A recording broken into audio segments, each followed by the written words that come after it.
منافق کے درمیان پہچان ہو جائے، کون اللہ تعالیٰ کا جانشین ہے اور کون صرف وقتی طور پر لمحاتی طور پر موجود ہے، ان دونوں کی نشاندہی اللہ فرماتا ہے۔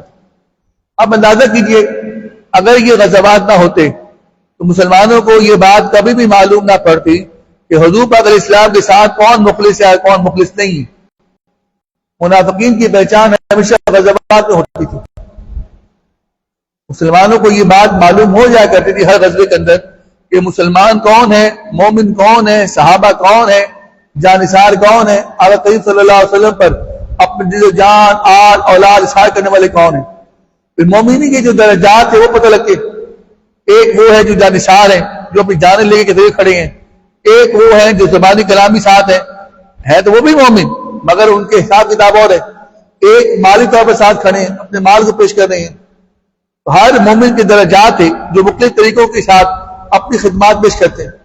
کچھ بیچارے مسکین اصحاب صفہ کی طرح لوگ تھے کہ جن کے پاس تن پہ کپڑا بھی نہیں تھا، یعنی جب وہ جنگ کے میدان میں آتے تو ایک تہبند باندھی ہوتی تھی، اوپر قمیض بھی نہیں ہوتی تھی ان کی، جبکہ لوگ جنگ کے نظرہ بختر پہن کے آتے، فولادی لباس پہن کر آتے، تلواریں لے کر آتے، نیزے لے کر آتے، بھالے لے کر آتے، تیر لے کر آتے، وہ پوری طرح تیار ہو کے آتے، اور ایک طرف یہ جانثار حضور پاک علیہ السلام کی خدمت گزار یہ مسکین سامنے کھڑے ہوتے جن کے ہاتھوں میں تلواریں بھی نہیں ہوتی تھی،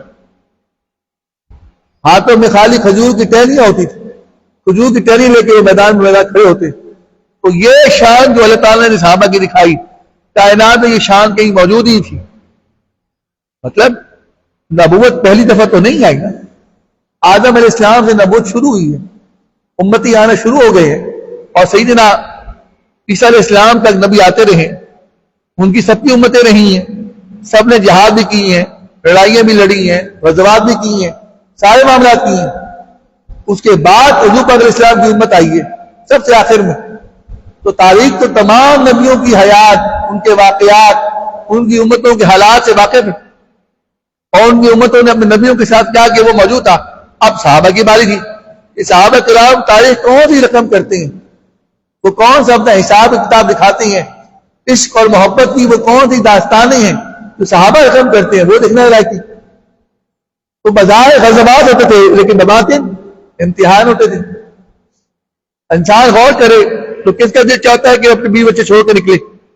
اب جب غزے میں آپ جنگ میں جا رہے ہو تو یہ بات تو کنفرم ہے کہ آپ موت کی طرف جا رہے ہو، زندگی نہیں ہے، اور بارتی کسی کنفرم نہیں ہے، کسی کے بارے میں یہ بات معلوم نہیں کہ وہ زندہ واپس آئے گا۔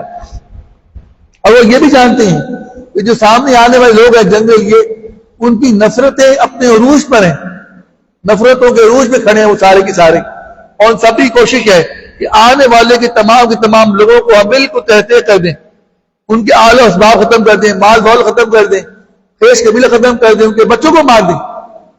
ان کے ہاں تو کوئی روایات ہے ہی نہیں، ان کے ہاں تو صرف تلوار ہے، غصہ ہے، اور ان کے اندر موجود نفرت ہے مسلمانوں کی۔ تو کس کا دل چاہتا ہے کہ وہ اپنی بیوی بچے چھوڑے، گھر بار چھوڑے، خیش قبیلہ چھوڑے، اور چھوڑ کر ہاتھ میں تلوار بھی نہیں ہے، لڑنے کا سامان بھی نہیں ہے، گھوڑا بھی نہیں ہے۔ اب بدر کے میدان میں اگر غور کریں تو 2 زیرہ بختر تھی، 6 تلواریں تھیں اور 6 گھوڑے تھے، اور 313 مجاہدین تھے۔ تلواریں 6، یہ 7 تلواریں لڑنے والی تھیں، باقی جو 300 جو کھڑے تھے مجاہدین اور 300 صحابہ کھڑے تھے وہ تو کھجور کے ٹہنیوں کی طرح کھڑے ہوئے تھے، ان کے پاس ہتھیار ہی کوئی نہیں تھے، ہتھیار کوئی تھے۔ اور یہاں جب آئے ہیں مسلمان عہد میں تو یہاں بھی جنگ میں سر سمان کا یہ عالم ہے کہ 1000 بندے کو لے کر حضور پاک میدان میں کھڑے ہوئے ہیں، 1000 بندوں کو، اور 1000 بندے جو ہیں وہ آتے ہی عبداللہ بن ابی کھڑا ہو گیا اور اپنے ساتھ 300 افراد کو لے کر واپس چلا گیا۔ اب این جنگ کے میدان میں انسان غور کرے تو کتنی بڑی یہ انسانوں کے ساتھ ہوتی ہے کہ جنگ کا میدان تپا ہوا ہے، دشمن سامنے کھڑا ہوا ہے، ان کی فوج میں 13,000 لوگ کھڑے ہیں، 11-12 ہزار لوگ کھڑے ہیں، یا گنتی کے 1300 افراد ہیں، 1000 میں سے بھی 300 نکل گئے، 700 بندے رہ گئے، تو مسلمانوں کا عالم کیا ہوگا؟ وہ کسے لڑیں گے؟ اب بدر کے میدان کے اندر اللہ تعالیٰ نے فرشتوں کی امداد سے یقین دلایا تھا کہ بدر کے میدان میں فرشتے آئیں گے. یہاں تو سامنے فرشتوں کی امداد کا بھی نہیں معلوم تھا کہ فرشتے آنے ہیں کہ نہیں آنے. تو مسئلہ یہ مفسرین کرام بیان کرتے ہیں کہ صحابہ کرام کو یہ گمان نہ گزرے کہ ہم نے تعداد کے بل پر جنگ جیتی ہے, ہم نے جنگی حکمت عملی کی بنیاد پر جنگ جیتی ہے, ہم نے اپنے بہترین ساز و سامان کے ساتھ جنگ جیتی ہے, ہم نے بڑی بہادری کے ساتھ, جمع مردی کے ساتھ, شجاعت کے ساتھ جنگ جیتی ہے. یہ کوئی خیال صحابہ کرام کے درمیان نہ ہو توکل کے وہ اخیر منزل پہ فائد ہو جائیں کہ جو کچھ کیا ہے وہ میرے رب نے کیا. نہ ہم لڑنے قابل تھے, نہ ہمارے پاس سامان تھا, نہ لڑنے کے اسباب تھے, نہ فوج تھی, نہ زیرہ بختر تھی, نہ تلواریں تھی, نہ نوزے تھے, نہ گھوڑے تھے, نہ بھالے تھے, کچھ بھی نہیں تھا. جو بعد کے لوگ سنیں گے کہ ان کے پاس کچھ بھی نہیں تھا, اور جو جنگ میں آئے سامنے کفار وہ پورے 1 سال تیاری کرتے رہے. 1 سال انہوں نے جنگی ساز و سامان اکٹھا کیا. دنیا کے بہترین تیر انداز ان کے پاس, دنیا کے بہترین لڑاکا ان کے پاس. جیسے میں نے پچھلی بار عمر بن عبدود کی کہانی سنائی تھی آپ کو, طلحہ بن طلحہ کی کہانی سنائی تھی کہ عمر بن عبدود اور طلحہ بن طلحہ کو عام جنگجو تھے, ان کے پاس 100 قتل تھے. انہوں نے میدانوں میں 100 قتل کیے ہوئے ہیں, تلوار کے دھنی ہیں, پورے عرب میں ان کی شہرت ہے, ان کا مقابلہ کرنے کے لائق کوئی نہیں ہے. وہ سارے جنگی ساز و سامان لے کر مسلمانوں کے مقابلے کے سامنے کھڑے ہیں, اور یہاں مسلمان جنہوں نے جنگ لڑی کو نہیں ہے, یہ تو غریب مسکین مسلمان تھے. یہاں اللہ تعالیٰ نے دکھایا اے ایمان والو حال دیکھو. اب اللہ تعالیٰ فرما رہا ہے وَلَقَدْ نَصَرَكُمُ اللَّهُ بِبَدْرٍ وَأَنْتُمْ أَذِلَّةٌ. اے ایمان والو کیوں خبر فوجدہ ہو رہے ہو, اور کے میدان میں کھڑے ہو, پریشان کیوں ہو رہے ہو؟ بدر کو بھول گئے ہو کہ بدر میں تمہارا کیا عالم تھا, بدر میں تمہاری تعداد کتنی تھی, بدر میں تم کتنے لوگ موجود تھے, کتنوں جنگ لڑنی تھی, کتنے جنگ لڑنے کے لائق تھے اور کتنے جنگ لڑنے کے لائق نہ تھے, کون تھے سارے لوگ. اور اذلہ تم انتہائی کم ترین درجے میں کھڑے تھے. یہ مبارک اسیرہ ہے اذلہ, کہ تم اس وقت اپنے درجے میں کم ترین درجے میں کھڑے تھے, تمہارے پاس کچھ بھی نہیں تھا. اور اگر آج کے حساب سے جنگی اسٹریٹجی دیکھی جائے, اس زمانے کے اندر تعداد ہی معنی رکھتی تھی کہ مخالفین کی تعداد کتنی ہے. لوگ پہلے تعداد معلوم کرتے تھے کہ تعداد میں کتنی ہے, پھر جنگ لڑتے تھے.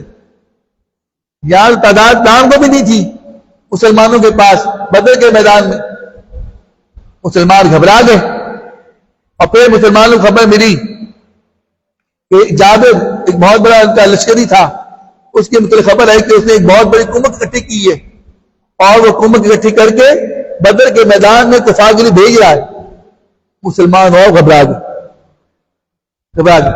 پہلے ہی تعداد 1300 بندے کھڑے ہیں, 313 یہاں کھڑے ہیں, پہلے ہی سامان کی یقین ہوئی ہے, اور وہ تو جنگ جیتنے کے بعد پورا پلان کر کے آئے ہوئے تھے کہ ہم نے کہاں بیٹھ کے شراب پینی ہے, اور ساتھ میں ناچنے گانے والی بھی لے کر آئے ہوئے تھے.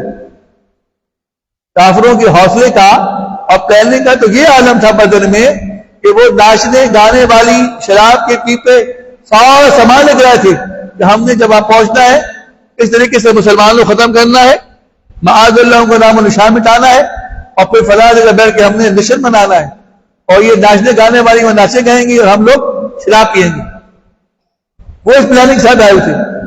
مسلمان گھبرا گئے, خیال ہوئے کہ وہ کیا کریں گے بھائی, اب تو سامنے پوری کی پوری فوج کھڑی ہے اور کمک اور آ رہی ہے, کمک اور آ رہی ہے. تو وہاں اللہ نے فرمایا کہ کیوں گھبراتے ہو؟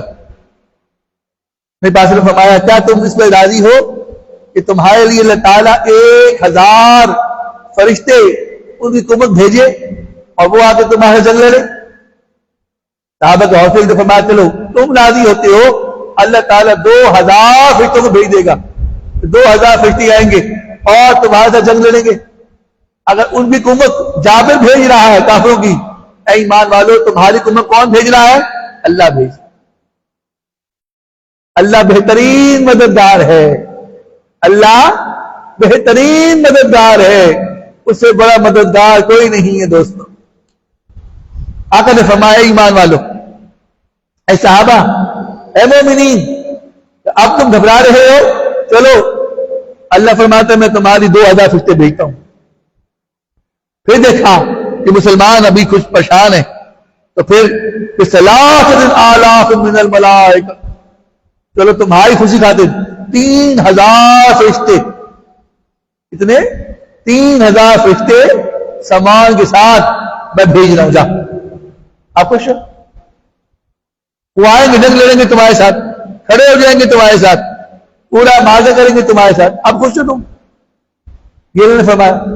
تب مسلمان جب تقویت آ گئی، پھر اللہ تعالیٰ نے سب سے بڑا کمال کیا کیا بدر کے اندر، جو کمال تھا، کمال کا بھی کمال تھا، اللہ تعالیٰ نے مسلمانوں کے دل میں سکون اتار دیا۔ یاد رکھو، جنگ کے میدان میں کوئی سوتا نہیں ہے۔ جب جنگ کے حالت میں کھڑا ہونا، دشمن ادھر ہو، ادھر آپ کھڑے ہو، اور دونوں طرف سے جنگ کی تیاری ہو رہی ہو، وہ اپنی تلواریں پوری رات تیز کرتے رہتے ہیں، اور یہاں پر جو مسلمان ہیں وہ بھی تلواریں تیز کرتی رہتے ہیں۔ دونوں طرف جو لشکر کھڑے ہوتی ہیں، وہ ساری رات سوتے نہیں تھے، وہ تلواریں تیز کرتے تھے۔ اب آج کے زمانے میں تو فولاد ہے، مشینی ہے، مختلف قسم کی ہے، اس سے لگتے دو میں تلوار دے۔ اس زمانے میں تو یہ معاملہ ہی نہیں تھا، اس زمانے میں تلواریں گھر ایک ساتھ پڑی ہوتی تھی، زنگ آلود ہوتی۔ اب ہر مرتبہ یہ تھوڑی تھا کہ دو ہر مرتبہ وہ نئی تلوار خریدیں، نئی تلوار بنائیں، نئی تلوار لے کر آئیں۔ وہ جو تلوار گھر پڑی ہوتی تھی نا، اندر صندوق میں لٹکی ہوئی کی آگے پیچھے پڑی ہوتی، وہ تلوار نکالتے، صاف کرتے، اس کو رگڑتے، رگڑنے کے بعد دھوتے اس کو، پھر پتھروں میں بیٹھ ہوتے رگڑنے کے لیے، چھری تیز کرتے ہم لوگ، پتھروں پہ چھریاں تیز کرتے ہیں لوگ عید والے دن، کہ بغیر جگہ کرنے ہیں، وہ لوگ تلواریں تیز کرتے تھے۔ وہ پوری رات یہ گزرتی تھی کہ وہ تلوار تیز کر رہے ہیں جناب، کہ کل لڑنا ہے تاکہ گھاؤ ڈال سکے، دشمن میں گرائے تو کم از کم کو زخم ڈالے اس کے اوپر، وہ مجروح ہو، گرے، یہ عالم ہوتا تھا۔ لیکن یہاں اللہ نے کمال کیا کیا، شام ہوئی مسلمانوں کو نیند آ گئی، 100 کا سارا لشکر مسلمانوں کا بڑے آرام سے گم کے سو گیا، جیسے کوئی مسئلہ کوئی نہیں ہے، پورا کا لشکر سو گیا۔ وہ ساری رات جاگتے رہے، ساری رات شراب پیتے رہے، ساری رات نشہ کرتے رہے، ناچ گانا کرتے رہے۔ وہ تو مسئلے میں اور مسجد میں گھٹے ہوئے تھے کچھ اور میں۔ اس کے بعد وہ آ کے میدان میں اترے، میدان میں اتر کے آ کے مقابلہ شروع کر دیا مسلمانوں کے ساتھ۔ اب وہ تھکی ہارے پوری رات کے مسلمان تازہ دم بالکل فریش۔ پھر اللہ تعالیٰ نے جو سکون اور اطمینان اور بہادری اتاری تھی کہ انتم اعلیٰ وانتم مومنین، تم سب سے اعلیٰ ہو کہ تم صاحب ایمان ہو، تو سب سے اعلیٰ قوم ہو دنیا کی کہ تم صاحب ایمان ہو، مومن سے زیادہ بڑی قوم کوئی نہیں ہے۔ وہ اللہ تعالیٰ نے سکینت اتار دی۔ وہ جب میدان میں اترے مسلمانوں نے تو پشتوں کے پشتے لگا دیے، انہیں امید نہیں تھی۔ ان کی 4 بڑے سردار عتبہ، ولید، شیبہ تینوں آئے میدان میں۔ یہاں سے حضرت امیر حمزہ مولا کائنات شیر خدا اور ایک اور صحابی نکلے، عبید بن جراح رضی اللہ تعالیٰ عنہ، انہوں اٹھا کے تینوں کے ایک نسے مار دیا۔ تو 45 بڑے سردار، یعنی اگر میں یہ کہوں کہ پوری مکہ مکرمہ کی جو مرکزی قیادت تھی، کافروں کی جو مرکزی قیادت تھی، اللہ تعالیٰ نے ایک ہی جنگ میں مسلمانوں کے ہاتھوں جہنم واصل کر دی۔ ساری مرکزی قیادت مر گئی ہوگی۔ وہ سارے بڑے بڑے سردار، بڑے بڑے جفادہ لڑنے والے، بڑے بڑے پہلوان، تلوار باز، جن کی تلواروں کی کہانیاں مشہور تھی کہ جب یہ میدان میں اترتے ہیں تو کافروں کے، مسلمانوں کے آگے دشمنوں کے وہ پشتوں کے پشتے لگا دیتے ہیں۔ سارے جگہ تیار کر دی، ان تمام کافروں کو ایک ہی بار کے ساتھ مسلمانوں نے تحت کیا۔ سب سے بڑا کافر ابو جہل تھا۔ اب ابو جہل لڑنے کے لیے آیا ہوا تھا، تلوار اس کے ہاتھ میں، اتنا بڑا سردار، اور 2 چھوٹے بچوں نے مارا اس کو، 2 چھوٹے بچوں نے۔ وہ آگے صحابی کے پاس انہوں نے کہا، اے صحابی رسول، ہمیں یہ بتائیے کہ سب سے بڑا دشمن جو ابو جہل ہے وہ کہاں ہے؟ انہوں نے کہا تم کیوں پوچھ رہے ہو؟ انہوں نے کہا ہمیں معلوم ہے کہ وہ ہمارے نبی کو برا بھلا کہتا ہے، معاذ اللہ، وہ ہمارے نبی کو برا بھلا کہتا ہے، ہم نے اس کو مارنا ہے۔ انہوں نے کہا وہ پہلوان ہے، وہ لڑاکا ہے، وہ تلوار باز ہے، وہ لڑنے والا ہے، اور تم تو بچے ہو، تم تو بچے ہو، تم کیا لڑو گے اس سے؟ انہوں نے کہا یار تمہیں بتاؤ ہے کہاں؟ ہم جانے وہ جانے، ہم جانے وہ جانے۔ وہ دو بچے ہاتھوں میں ہلکے سے تلواریں لے کر، اب بچوں کی تلواریں کیا ہوں گی؟ چھوٹے چھوٹے خنجر ہی ہونے، کیا تلواریں بچوں کے ہاتھ میں ہوں گی؟ وہ دونوں کے دونوں چڑھ گئے مجھے ہل کے اوپر اور اسے جہنم حاصل کر دیا۔ اب اندازہ لگائیے تکبر کا کہ تکبر کا عالم کیا ہوگا کہ جب اسی گردن کاٹنے لگے ابو جہل کی غزوہ بدر کے اندر، تو کہتا ہے میری گردن تھوڑی نیچے سے کاٹنا، یہاں سے نیچے گردن کاٹنا تاکہ لوگوں کو پتہ لگے سردار گردن ہے۔ گردن تھوڑی لمبی کاٹنا ہے، نیچے سے کاٹنا تاکہ جب لوگ دیکھیں نا انہیں معلوم ہے یہ سردار ہے، سردار گردن ہے۔ یہ ان کے تکبر کا عالم تھا۔ مرتے وقت بھی آخری وقت میں کلمہ ایسی نہیں ہوا کہ میں توبہ کر لوں، معافی مانگ لوں، اللہ کے حضور توبہ کر کے گناہوں کی بخشش طلب کر لوں، اس کو پتا کہ سردار گردن لمبی گردن چیز، یہ ان کا عالم تھا۔ ان کو اللہ تعالیٰ نے کیا کیا؟ جنم حاصل کر دی۔ اب یہاں ایک بڑا خوبصورت نقطہ ہے جو اہل سنت والجماعت بیان کرتے ہیں، اس سے مال موتا یہ بہت بڑا اختلاف ہوتا ہے امت کے درمیان کہ مردے سنتے ہیں کہ نہیں سنتے۔ لوگ یہ بیان کرتے ہیں کہ مردے سن لیتے ہیں یا نہیں سنتے، تو غزوہ بدر کے اندر نبی پاک صلی اللہ علیہ وسلم نے دکھایا کہ مردے سنتے ہیں۔ جب سارے کے سارے مر گئے، غزوہ بدر ختم ہو گیا، بدر ختم ہونے کے بعد تمام کے تمام کافروں کو اکٹھا کیا گیا، اکٹھا کرنے کے بعد ایک کنویں میں ڈال دیا گیا، ساروں کو کنویں میں ڈال دیا۔ جب کنویں میں ڈال دیا گیا تو ڈالنے کے بعد آقا اس کنویں کی چھت پہ کھڑے ہو گئے۔ آقا نے فرمایا اے فلاں اے فلاں اے فلاں اے فلاں اے فلاں ابن فلاں اے فلاں ابن فلاں اے فلاں ابن فلاں، تم یہ مجھے بتاؤ کہ تم نے دیکھ لیا اللہ کا وعدہ حق اور سچ ہے؟ کیا تم نے دیکھ لیا کہ میں نبی البرحق ہوں، میں اللہ کا سچا نبی ہوں؟ کیا تم نے دیکھ لیا جو باتیں میں نے تم سے کہی تھی اللہ تعالیٰ نے وہ سب تم کو دکھا دی؟ عمر فاروق رضی اللہ تعالیٰ کھڑے ہو گئے، اللہ تعالیٰ نے حوصلہ دیا تو وہ بات کر لیتے تھے آقا کے سامنے۔ باقی صحابہ کے اندر یہ ضرورت نہیں تھی کہ حضور صاحب بول سکتے۔ انہوں نے کہا یا رسول اللہ صلی اللہ علیہ وسلم میرے آقا آپ مردوں کو سنا رہے ہیں، یہ مردوں کو سنا رہے ہیں جو مر گئے ہیں ان کو بتا رہے ہیں، آپ ان کو سنا رہے ہیں آپ آقا؟ یہ سننے کے لائق ہی نہیں ہے، مردے کہاں سنتے ہیں؟ آقا نے فرمایا اے عمر یہ تم سے زیادہ سنتے ہیں، تم سے زیادہ سنتے ہیں، یہ سارے معاملے دیکھ رہے ہیں، سارے سن رہے ہیں۔ تو دلیل دیتے علماء کہ آقا فرما رہے ہیں اور کافروں کے مردوں کو سنا رہے ہیں۔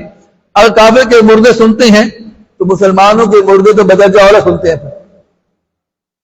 اہل ایمان کے جو لوگ دنیا سے رخصت ہو گئے ہیں وہ اور سنتے ہیں۔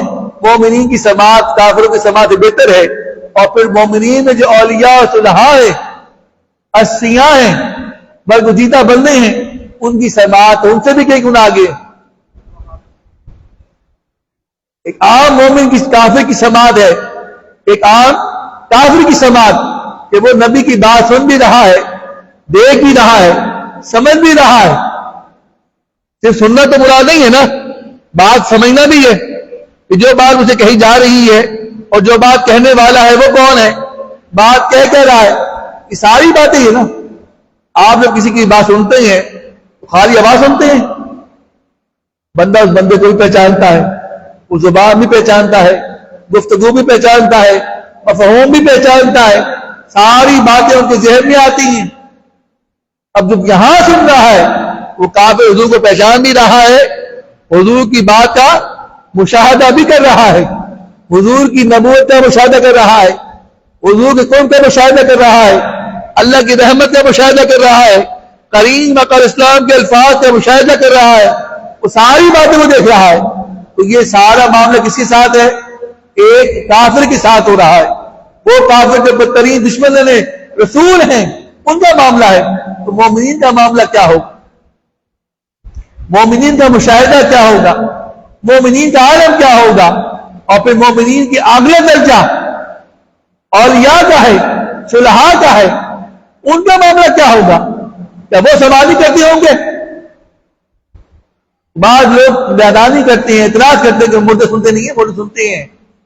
اللہ ان کو سناتا ہے، اللہ ان کو دکھاتا ہے، سنتے بھی، عمل بھی کرتے ہیں، دعا بھی کرتے ہیں. وہ دعا بھی کرتی ہیں، سارے معاملات ہوتے ہیں. دوسرا معاملہ علم نبی کا صلی اللہ علیہ وسلم. جنگ سے ایک دن پہلے، غزوہ بدر سے ایک دن پہلے آقا کریم صلی اللہ علیہ وسلم میدان میں تشریف لائے، میدان بدر میں تشریف لائے. آقا صلی اللہ علیہ وسلم نے میدان میں نشان لگائے، میں یہ دائرہ بنا رہا ہوں، اس دائرے میں ابو جہل گرے گا، یہ دائرہ بنا رہے عتبہ گرے گا، یہ دائرہ بنا رہے ولید گرے گا، یہ دائرہ بنا فلاں گرے گا، یہ دائرہ بنا فلاں گرے گا. 45 دائرے کریم آقا صلی اللہ علیہ وسلم نے میدان بدر میں بنائے، اور ہر دائرے کے بارے میں کہا اس دائرے کے اندر فلاں کافر گرے گا، فلاں کافر، فلاں کافر، فلاں کافر، فلاں فلاں دائرے میں گرے گا.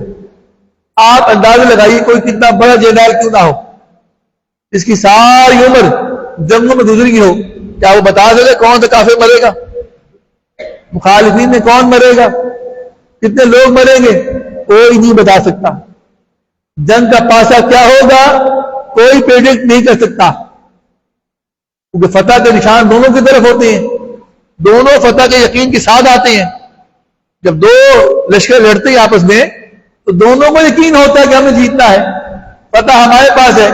جو اسٹریٹجی ہم نے بنائی ہے، حکمت عملی ہم نے بنائی ہے، اس حکمت عملی کا مقابلہ دشمن نہیں کر سکتا، کوئی نہیں بتا سکتا. اس سے اگلا معیار کہ وہ یہ بتائے کہ فلاں دشمن فلاں مقام پہ گرے گا، فلاں دشمن فلاں مقام پہ گرے گا، فلاں دشمن فلاں مقام پہ گرے گا. یہ کوئی بتا سکتا ہے؟ کوئی نہیں بتا سکتا. قربان جائیے وہ لوگ جو حضور کے علم میں اعتراض کرتے ہیں، علم کے بارے میں سوال کرتے ہیں، تو یہ کیوں نہیں دیکھتے میدان بدر کے اندر آقا ایک دن پہلے بتا رہی ہیں کہ فلاں کافر نے مرنا ہے، فلاں نے مرنا ہے، فلاں نے مرنا ہے، فلاں کافر مردود ہوگا، فلاں مردود ہوگا، فلاں مردود ہوگا. اور مرنے کے بعد یہ نہیں کہ مرنا ہے، کہاں مرے گا یہ بھی بتا رہی، کہاں گرے گا یہ بھی بتا رہی. اور اب وہ جنگ کر کے کہیں کھڑا ہو، جنگ کے کسی حصے میں کھڑا ہو، جنگ کے کسی معیار میں کھڑا ہو، جنگ کے کسی درجے میں کھڑا ہو، جب اسے مرنا ہوگا اسی دائرے میں آ کر مرے گا. وہ اب اس کافر کی مجال نہیں ہے کہ وہ نبی پاک صلی اللہ علیہ وسلم کے دائرے کے باہر مر جائے.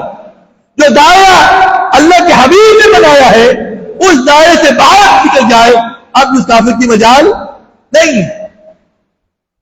وہ کافر اب اس دائرے سے باہر نکل نہیں سکتا.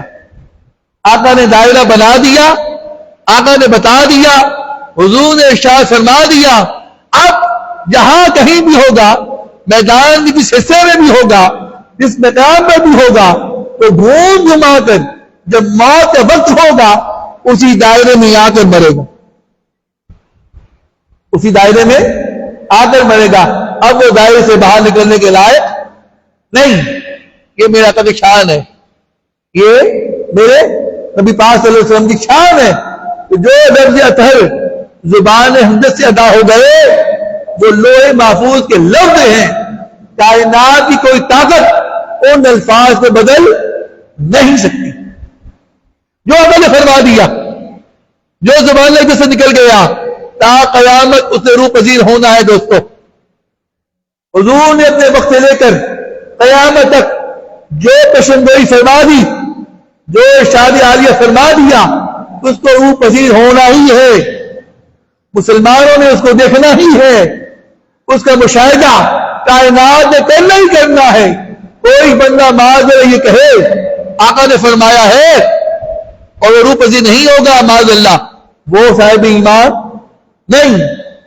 حضور کے الفاظ انہوں نے پورے ہی ہونا ہے، یہ بات ہے.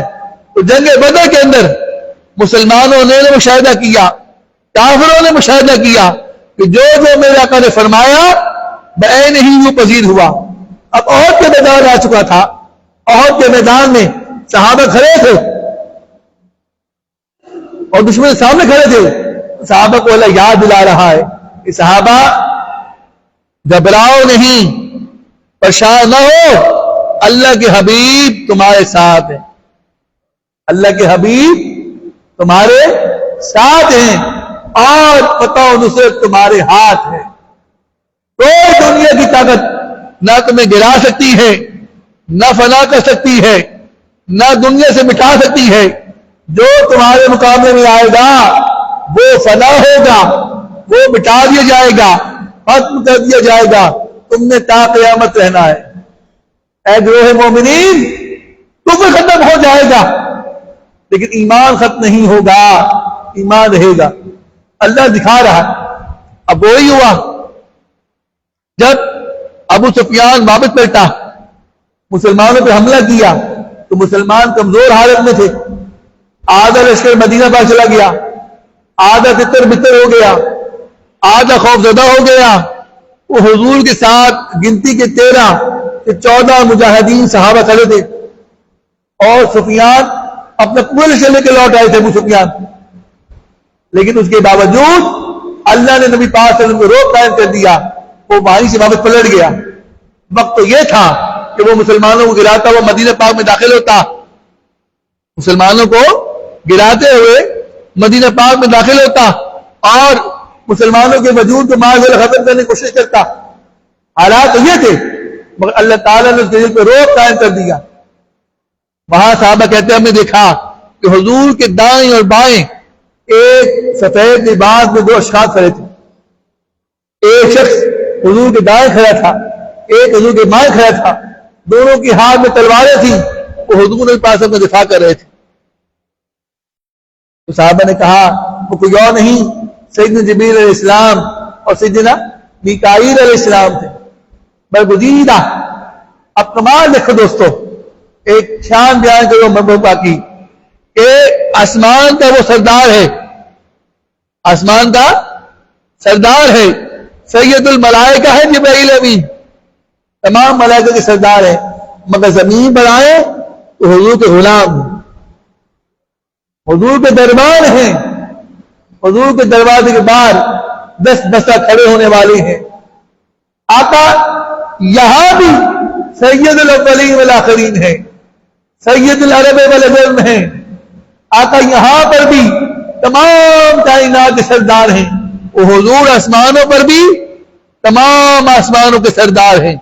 وہ زمین پر آئے تو جرنیل بن کے نہیں آئے، حضور کے سپاہی بن کر آئے، حضور کے غلام بن کر آئے، حضور کے پیچھے ہاتھ باندھ کے کھڑے ہو کر آئے، اور حضور کے ارشادات مبارکہ کے مطابق کافروں کے ساتھ لڑنے اور بھیڑنے کے لیے آئے۔ یہ شان ہے نبی پاک صلی اللہ علیہ وسلم کی۔ حضور نبی پاک صلی اللہ علیہ وسلم نے ان کا مقابلہ کیا، آقا صلی اللہ علیہ وسلم کھڑے ہوئے اور زمینی آسمانی کائنات، تمام زمینی کائنات، تمام آسمانی کائنات حضور کے پیچھے، آقا صلی اللہ علیہ وسلم کے پیچھے ہاتھ باندھے کھڑی تھی۔ یہ میرے نبی پاک صلی اللہ علیہ وسلم شان ہے، حضور نبی پاک صلی اللہ علیہ وسلم کی شان ہے، کمال ہے، میرا قتل ہے۔ تو یہ اللہ فرما رہا ہے۔ دوستو، ایمان سب سے بڑی شے ہے۔ اللہ تعالیٰ ہم سب کے ایمان کی